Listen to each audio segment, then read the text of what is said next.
people have posted asking where the newest growth video is, and rightly so. It has been some time since I've posted. To make a long story super short, basically, life came at me fast, had to end up moving out to Oklahoma with very little notice, sold my system back in California. Those corals are happy in their new homes, I'm sure, and I'm out here with a brand new system that I want to share with you.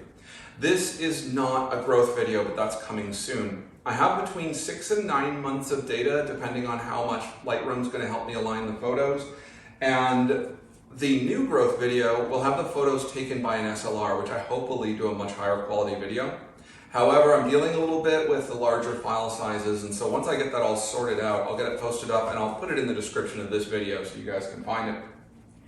This video will be a walkthrough of my new system, so that when you see that growth video, you get some idea of how the tank is being run. We'll start with flow. I have a gyre on the right-hand side running in reef crest mode at nearly 100%. Over there's a Tunzi 6105. That is running in an oscillating mode between like 50 and 90%. Lighting, we have quite a bit of lighting.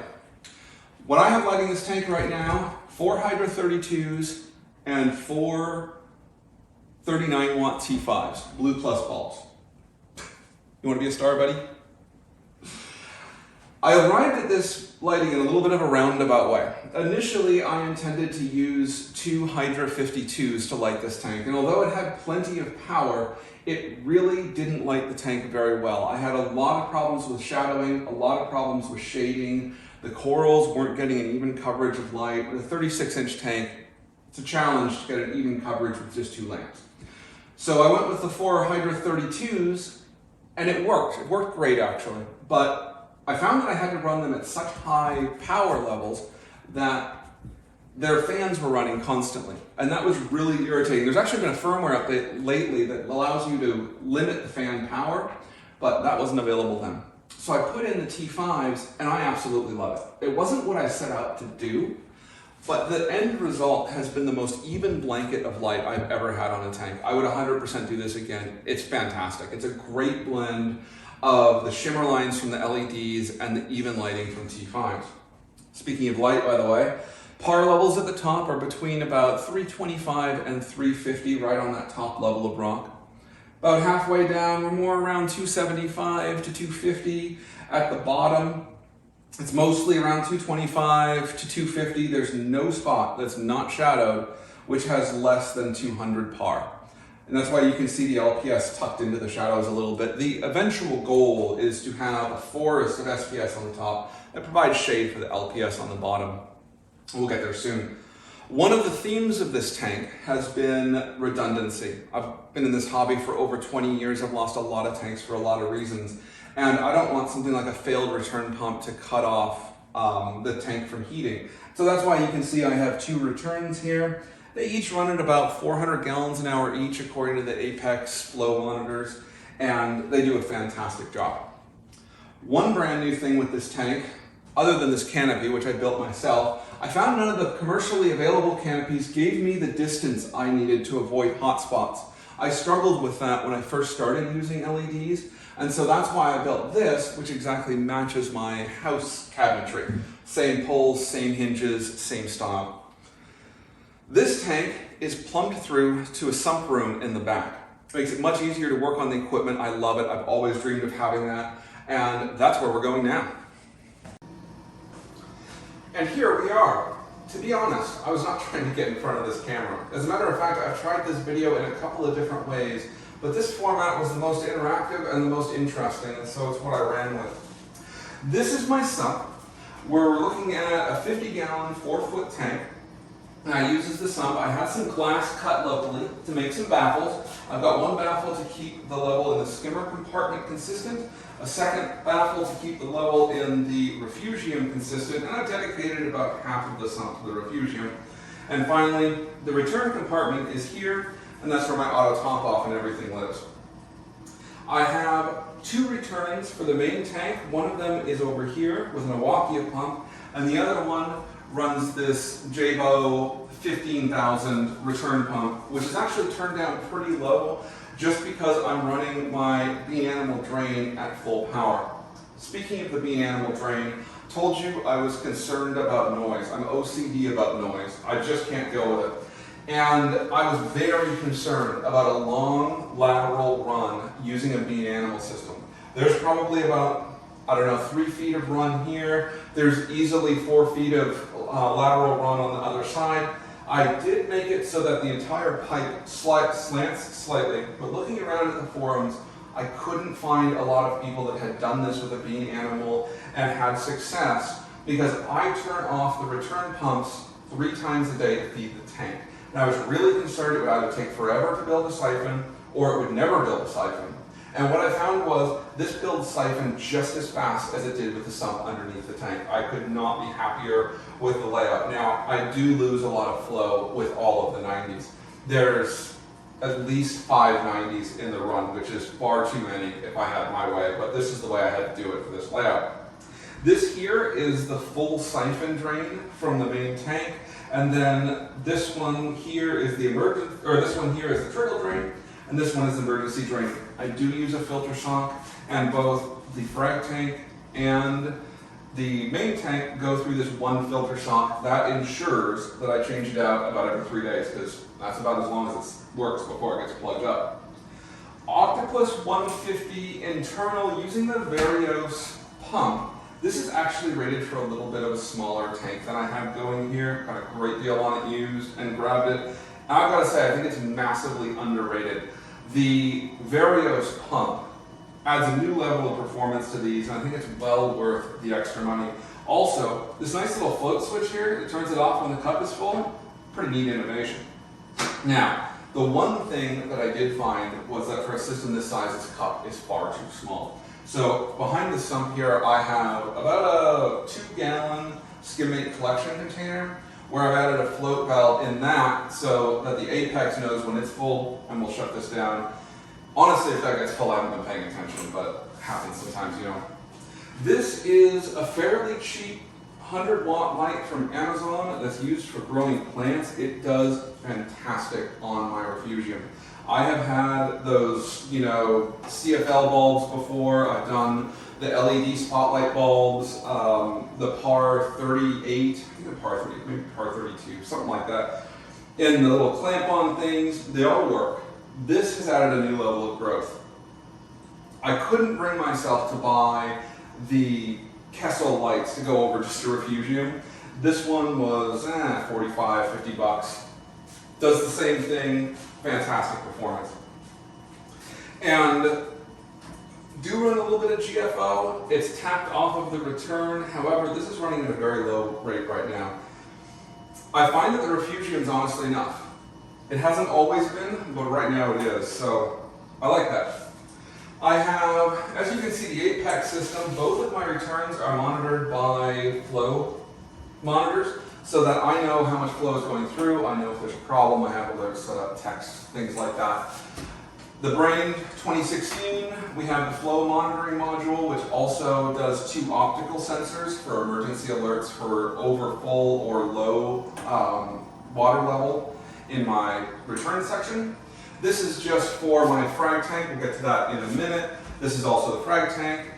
I use the DOS system, and I use the containers that are provided with it. I love that they have those optical sensors that tell me when it's empty.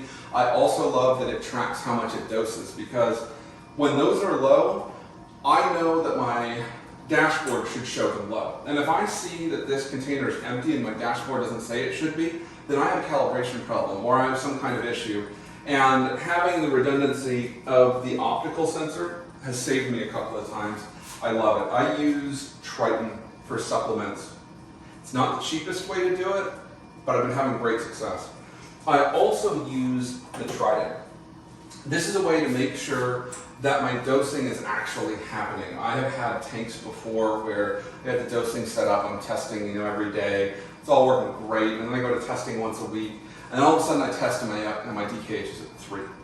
Happens sometimes. It's awful, but it happens. And it's because dosing stopped happening. I didn't realize it for whatever reason. Maybe a hose flipped off, maybe hose fell out, maybe ran out of chemicals and didn't know it. But I don't find out until it's too late. So this, with regular testing, is going to alert me to that long before it becomes an issue, which is what's really important to me. And as far as the frag tank goes, this is one of the larger, more higher power lights I had tried originally over the main tank. Didn't work fabulous there, it does work fabulous here. This is just a cheap, I think it's 12 watts or something. Give a little bit more light to the leathers over on the right hand side there. It works fine for what I'm using it for.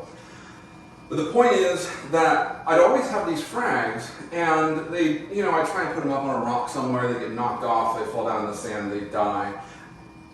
I never really got the chance to heal them out and actually offer them up to other people. Because by the time they were healed up, they were dead because they fell in the sand. I hated the look of frag racks in the main tank, so I decided to tie this into the main system, and it has been working fantastic. I couldn't be happier with it. It's great to have somewhere to put these frags. I just, give people good deals, and more importantly, trade corals, because that is a great way for me to expand my collection, obviously. Speaking of parameters, I run alkylate. And by the way, if I see it at 8.2, I'm just going to kind of let it ride. It'll fluctuate a little bit. If I see it at 7.8, I'll let it ride. I'm not going to make big changes unless it deviates more than that. Calcium, I try to have it around 430. Once again, 410 to 450, no big deal. Magnesium around 1300. It doesn't move very fast, actually. It stays pretty consistent. The phosphate is one thing that's interesting. I really want to run 0 phosphate. I want to run 0.01. I want to never have to clean my glass, but I just have not had success doing that. In my experience, my corals get light. I don't get the growth I want to see. They just don't look healthy, and small changes, small fluctuations cause big problems. I'm currently running 0.08. I think I'd get better growth if I was at 0.1. But 0.08 for me right now is a nice balance. It's working really well. Nitrate, I don't test as much as I should. I should test it more. But at the same time, I'm just looking for a non-zero value. I want to make sure I have some nitrate. And actually, believe it or not, filter sock helps a great deal with that.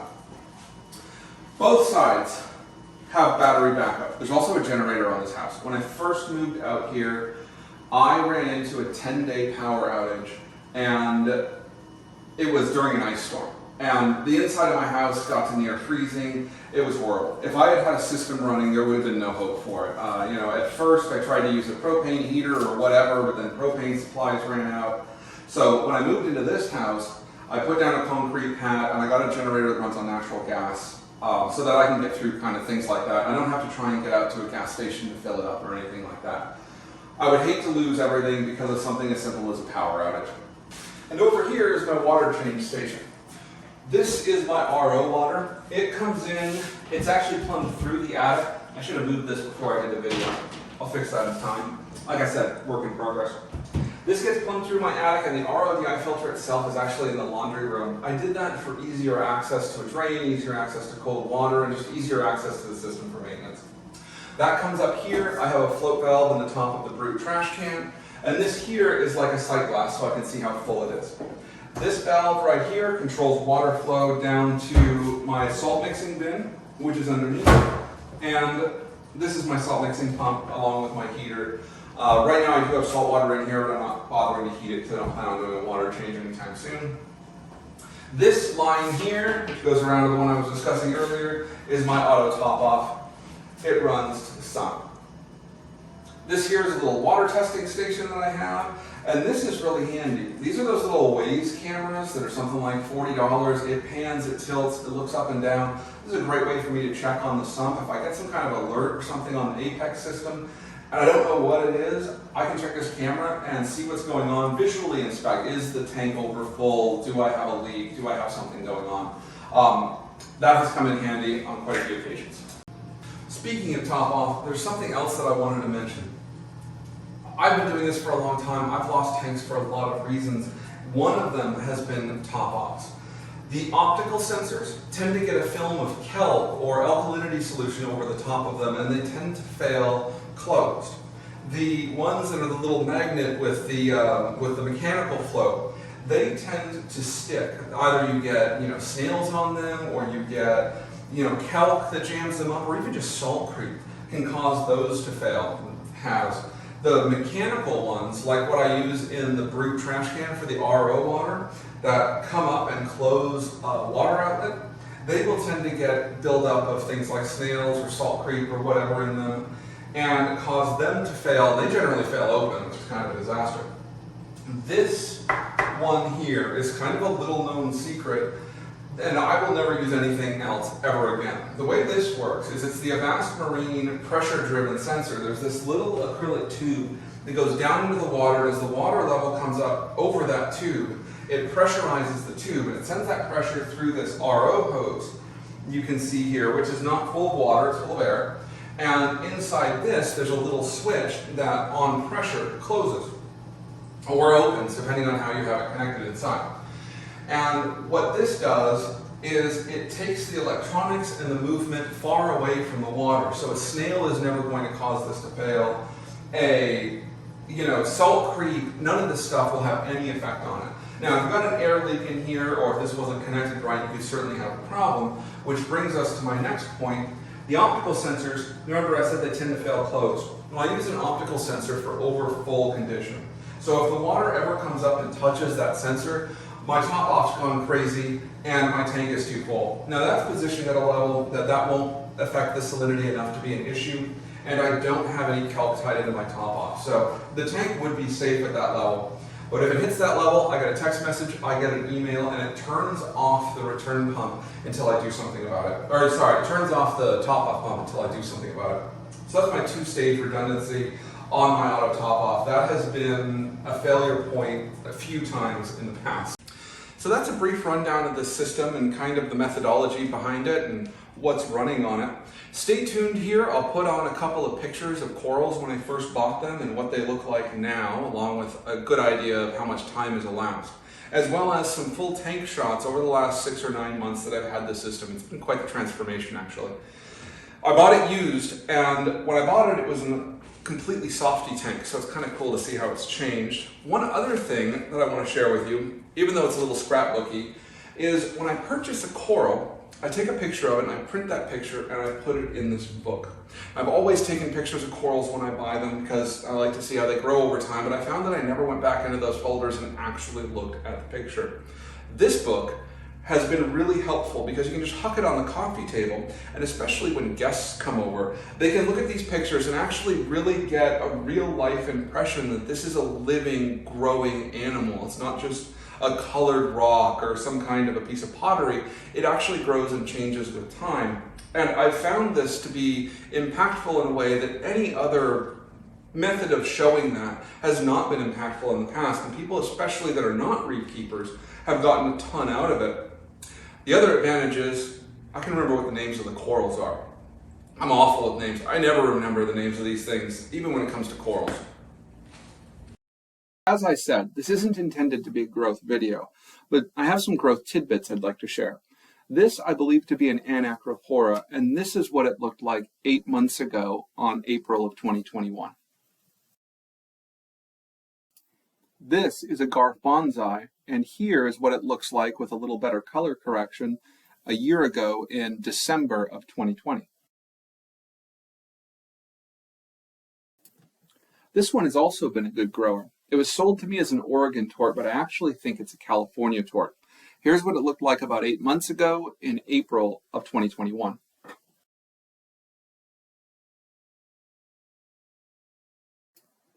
This is an ORA green planet, and it's fun to watch because of the polyps. This here is what it looked like in August 15th of 2021.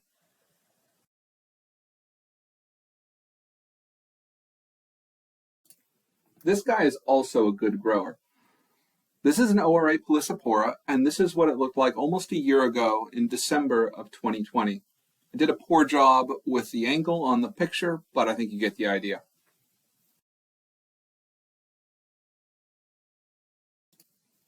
Finally, I'll wrap things up on my frog spawn here. Pretty sure it's a YouTube law that I have to ask everyone to like the video and subscribe, but most importantly, subscribe so that you get notified when my new growth video comes out. It is going to cover about 6 months, maybe a little bit more of this tank's progression. And to give you a little bit of a teaser, I'm going to overlay some full tank shots that I took since the tank was set up. This will be covered in the time-lapse video coming up soon. See you then.